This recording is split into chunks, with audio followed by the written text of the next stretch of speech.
If you've been through a long season of waiting for an answer to prayer, this moment is for you. Often, the more time passes, the more you start to wonder if something is wrong. Maybe you thought to yourself, if you just had more faith, more strength, maybe if you'd done something different, that maybe this prayer would be answered by now, and you'd already be through this moment. And when the waiting stretches on, the temptation is to take matters into your own hands and just make something happen yourself. But what if getting out of the waiting isn't what you're truly looking for? What if God is offering something even better than that? Take a breath in and breathe out long and slow.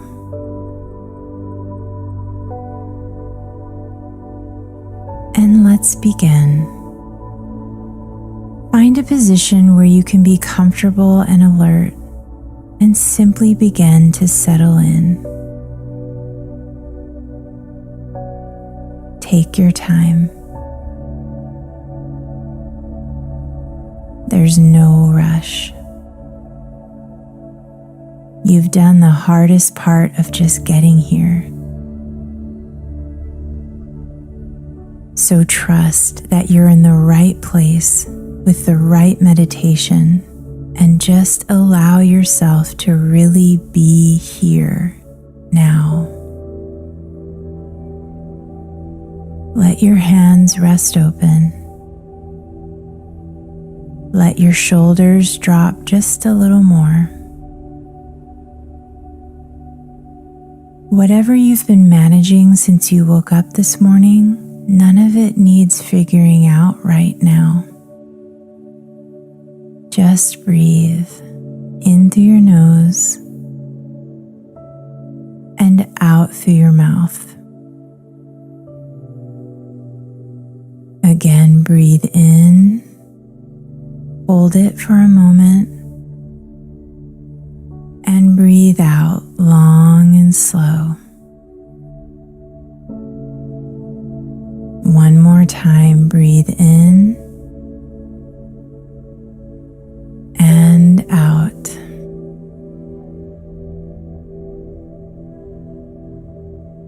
Good. Let your breathing find its own rhythm now. And if your mind starts to wander, that's normal. That's okay. Just come back to the sound of your breath.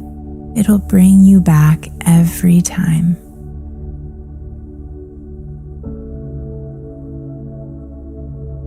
There's a promise Paul wrote to friends who were tempted to escape the season of waiting. In 1 Corinthians 10:13, he says, God is faithful. He will not allow the temptation to be more than you can stand. When you are tempted, he will show you a way out so that you can endure. Likely, well-meaning people in your life have told you, God won't give you more than you can handle. But that can be disheartening and make us feel like we should be able to handle this challenge, when in reality it feels like more than we can stand. But Paul didn't write this verse in a vacuum. He wrote it while telling a story, and the story changes everything.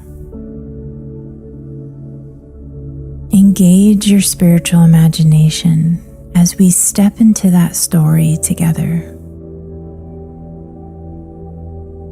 The story Paul tells starts at the foot of Mount Sinai, where the desert stretches in every direction.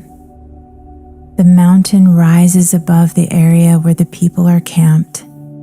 It's wrapped in cloud, and somewhere up in that mountain is Moses. He'd been gone for 40 days. 40 mornings of waking up to the same view, 40 evenings of watching the mountain for any sign of movement.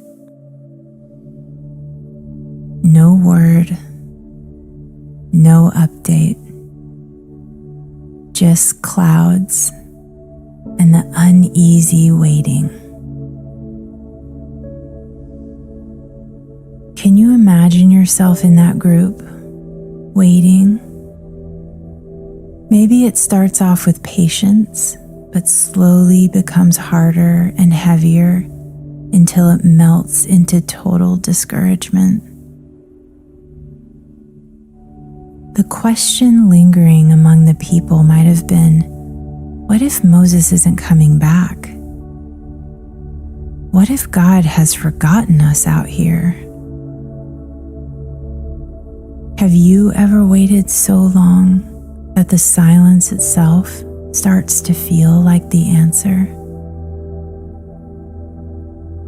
Take a moment now and notice in what areas you've experienced that kind of waiting in your own story.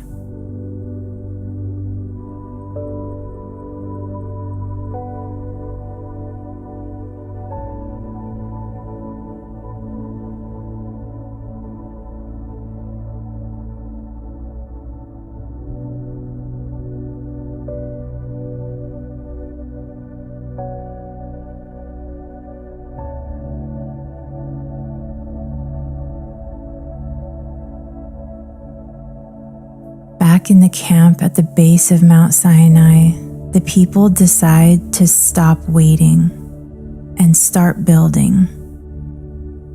They think it's time to just make it happen on our own.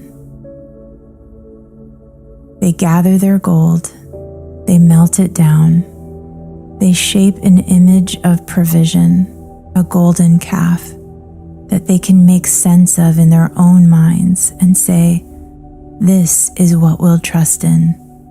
This will lead us forward. It could be easy for us to judge them from a distance, but as you imagine yourself in the scene, maybe you can relate with what they're feeling. They're not trying to walk away from Yahweh. They were longing for God to answer, but the ache had gone unanswered for so long that they reached out for something they could see and touch, something that made sense to them, something with a timeline that gave them a sense of control. They weren't simply replacing Yahweh with a rival god. In fact, they called for a feast to Yahweh. It was an attempt to make the invisible God visible, familiar, and easier to understand. And isn't that what taking matters into our own hands usually looks like? It rarely feels like rebellion. It feels like relief. And the cost was real. The gold they melted was the treasure of their rescue, handed to them on their way out of Egypt. They took the evidence of God's grand faithfulness and reshaped it into something smaller. But underneath it all, God saw the truth. A people who still had to learn how to allow themselves to be held in the waiting. So here's a question for you to reflect on gently and without harsh criticism. Where might you have been reaching for something you can control?